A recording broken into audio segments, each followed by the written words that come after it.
তো অবশেষে আমরা 5টার দিকে বের হয়ে গেলাম।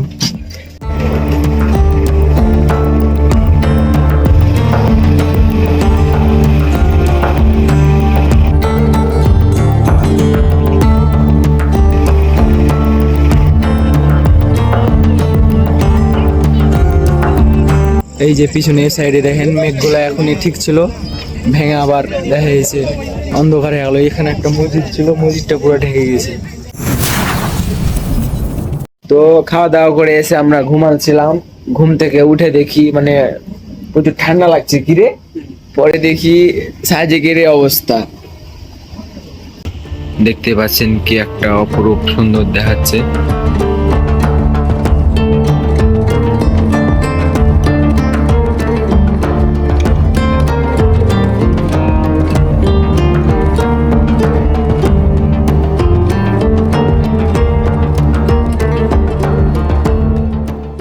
তো অবশেষে আমরা 5টার দিকে বের হয়ে গেলাম। ঘুম চলে এসেছিল আর বেশি চলে এসেছিল, সবকিছু একসাথে চলে এসেছিল, দেখা যাচ্ছে একসাথে সেম হয়ে চোখ একটু খুলেছে না, ঘুম ঘুম ভাব। তো এখন আমরা হেলিপ্যাডের ওখানে চলে যাব, হেলিপ্যাডের ওখানে যেয়ে কিছু ছবি তুলবো, কিছু ভিডিও করবো। সাজেকের রূপ কখন বদলাই সেটা বলা খুব মুশকিল, কারণ 1 ঘন্টা আগে প্রচুর রোদ ছিল আর প্রচুর গরম ছিল, 1 ঘন্টা পরেই মনে করেন যে একবারে বৃষ্টি হওয়ার পরে সাজেকের আবহাওয়াটাও চেঞ্জ করে দিয়েছে। দিবা না কি বললা? আমাদের ছেড়ে দিব চান্দের গাড়ি। কোন জায়গায় এখন? গিয়ে বাড়ি। এখন যাচ্ছে কোন জায়গায়? এখন আমরা যাব হেলিপ্যাড।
মসজিদটি ঘোরা শেষ হয়ে গেল, এখন চলে যাচ্ছি আমরা হেলিপ্যাডের দিকে। এই যেগুলো মেঘ উড়ে আসছে দেখতে পাচ্ছেন আপনারা।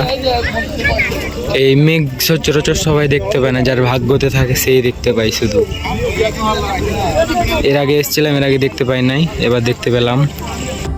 এই যে পিছনে সাইডে দেখেন মেঘগুলা এখনই ঠিক ছিল, ভেঙে আবার দেখা গেছে অন্ধকারে গেল। এখানে একটা মসজিদ ছিল, মসজিদটা পুরো ঢেকে গেছে।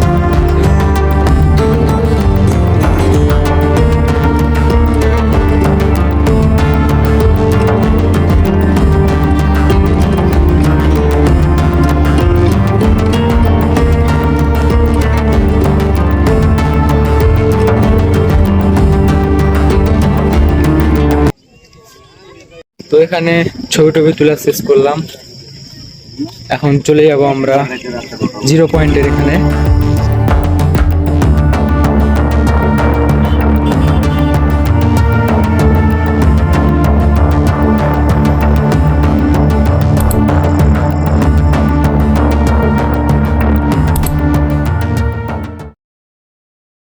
তো আমাদের ছবি টবি তোলা শেষ, এখন সামনের দিকে এগোচ্ছি নাকি।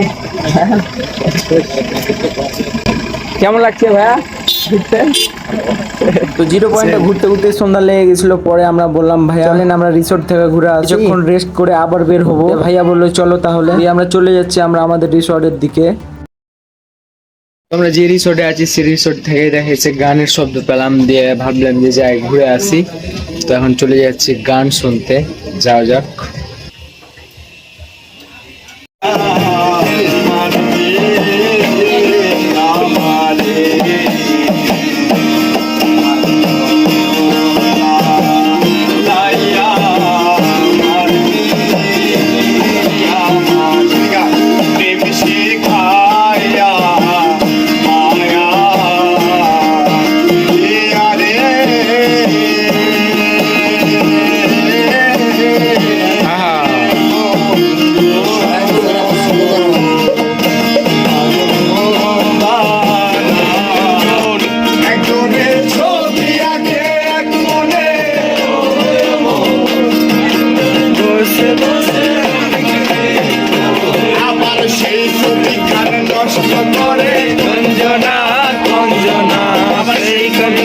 নষ্ট করে কুঞ্জনা কুঞ্জনা, তোমার ঘরে বসত করে কয়জন মন জানো না, তোমার ঘরে বসত করে কয়জন,